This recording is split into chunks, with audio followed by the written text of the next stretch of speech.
तो का हाल बा भाई लोग। उम्मीद करता नहीं कि सब केहू बढ़िया होई। अब बढ़िया ना होई तो ऊपर वाला से दुआ करता नहीं कि सब केहू बढ़िया रहे। कैसे कि भगवान ना करे कि केहू डॉक्टर के पास जाए या कोनो बीमारी होके। तो आज के वीडियो में हम बताए वाला बानी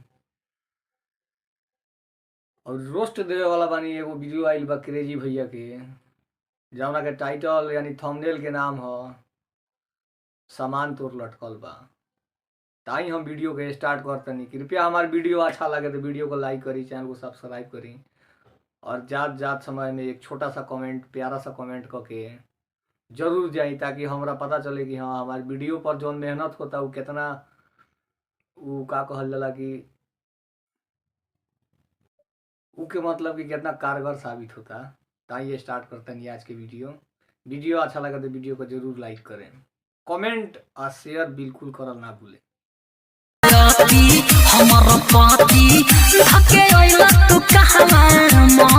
गरीब बहन का बुरी में गांजा पेलो हमरा ई लेके बुझात कि कोनो सरबा कितना भी मेंटल हो कि अपना मोती कहवा उड़ा के चली आई ना। सरबा हमरा ई लेके बुझात आदमी गलती से मतलब गलती कर देला, लाड के पट्टी कर देला, कुछ भी उल्टा सीधा हरकत कर सकता है, लेकिन अपन मोती को ही कैसे उड़ा के आ सकता है। अरे भौजी तार भातरा सरबा मेंटल आवे न मादर के कहीं अपन दिमाग रख के चली आवत आवे ना। सरबा ऐसा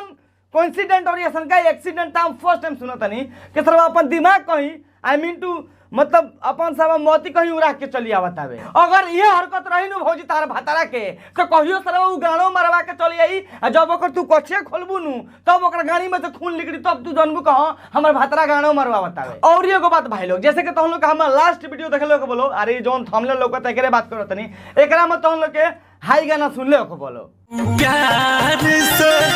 ते हंसू घरइले हम फट से लुगा उठैनी। लेकिन भाई लोग एकरो से लौटचट ना मतलब एकरो से खतरनाक गाना एक नौका लागल बावे, जोना के कहल जाला सैयालार सुगरावे 2.0। सुन बोलो कैमरामैन लगा दे गाना। अब दे हम नाही रही रवैया छेदा देख के मारो सैया छेद देख के मारो सैया। अरे तोरी बहन चो तो भौजी पहलेवा का तू अपना गोनिया में पेलवावत रहले ह कि आज कहत रह के छेद देख के मारो सैया। अरे सारे ई भौजी नु मुंह में पेलावेले। अरे सारे तारा ज्यादा पता बा ना, एक मिनट रुक जा। तो का कहत रहले है कैमरामैन? अब मजाक करनिया भाई। तो शुक्र मनावे के साथ तू मजाके करत रह। अगर सच में अंकल रहत नु तो तारा गोनिया में हाई बंदूकिया के नलिया ढुका के 5 गोली मारती है, कहती के बस एक गोली मार ले बानी। छेदा देख के मारो सैया छेदा देख के मारो सैया। अब देखो लो भाई लोग, हमार तो बस एक ही को सिद्धांत हवे, लाड़ में तेल लगा लो अब पेल दो, उलाड़ कहीं ढुके करे बहन चो दो। लेकिन ये भौजी कौन सी कहती है कि छेद करे बहन चो बार बार नहीं जो ये भौजी बार बार कहती है कि छेद देख के मारा सैया। ए भौजी अगर बाइक में छलक के तारा गनिया में ढुक जी लड़वा कर तो का प्रॉब्लम बावे? तनी मनी होगलन नु लिकड़ी मुआ है अपना डंडा से दुनु घंटा को हमरा मारेला। शुक्र मनावा के भौजी अभी तार भातरा खाली तार दोनों घंटे पर डांटा से मारत आवे। अगर ओकर जगह पर हम रहती नु तो लड़ावा पर बैठा के 360 डिग्री घुमा देती कि तारा बहन तो ऑपरेशन करावे के तारा का पड़ जेत ना। करी बहन के गाड़ी में खरबूजा पेलो हमरा ई लेके बुझात के भौजी के मतलब भईवा पर डांटा से भौजी के भांटा पे काहे मारी। अगर मारे ही के तो ओकरा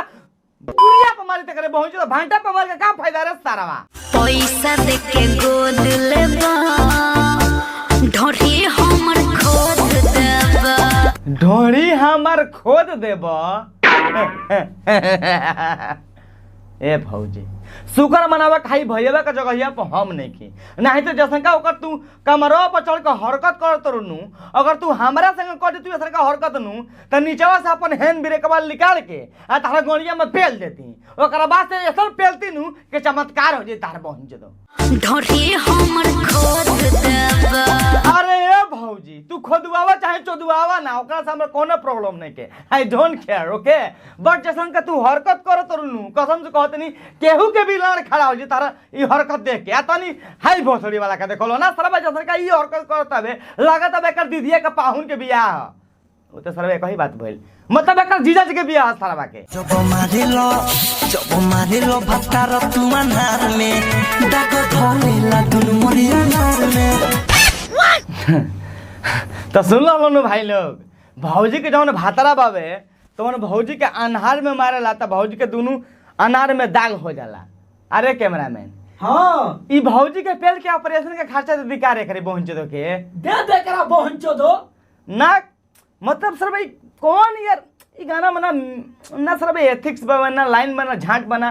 दिल बा करे बहन चोदो ना सर भाई भौजी का अनार में भातरा मारी तो भौजी का अनार में कितने चोट हो जी दोनों चूचिया गोल के वही में गोरगोजा लगा तोर बहन चोदो बताओ हमारा के बुला बुला गुरी हम केने से चढ़ी तू चढ़बू की हम ही चढ़ी वाह का गाना बा करी बहन के बुरी में कबूतर पेलो अब मतलब कुछ भी पेलो लेकिन पेलो ना सरवा भैया के तरी कहता का तू चढ़बू का हम चढ़ी अरे सरवा गाय और बैल हवसन ना पाना ना पानी हवस तोहनी के सरवा को पड़िया गरमा के पड़वा पर चढ़ी तो पड़वा गरमा के पड़िया के पेल दी मतलब चढ़ के उहे न करी ना सरवा ऐसे ऐसे गाना गावत रसन के सुनने के बाद सबसे पहले झाट मौझा जाता है ना लाल नहीं कहते भाई लोग झाट सरवा मौझा जाता है कर पहुंचा मौझा जाता मतलब तोरा गूगल पर जाकर सर्च कर ले ठीक बाबे एकरी बहन तो कहता भैया के हम चढ़ी ना तू चढ़बू अरे सरवा तोर के तुम दुनु में कोनो मत चढ़सन तोर के खोल के सरवा डोगी स्टाइल बन जसन पीछे से 90 की स्पीड में दौड़ के आवत नहीं हम तोर गोड़िया में कूद के फेल दे दुनु बड़ा सेटिस्फाई हो जे बस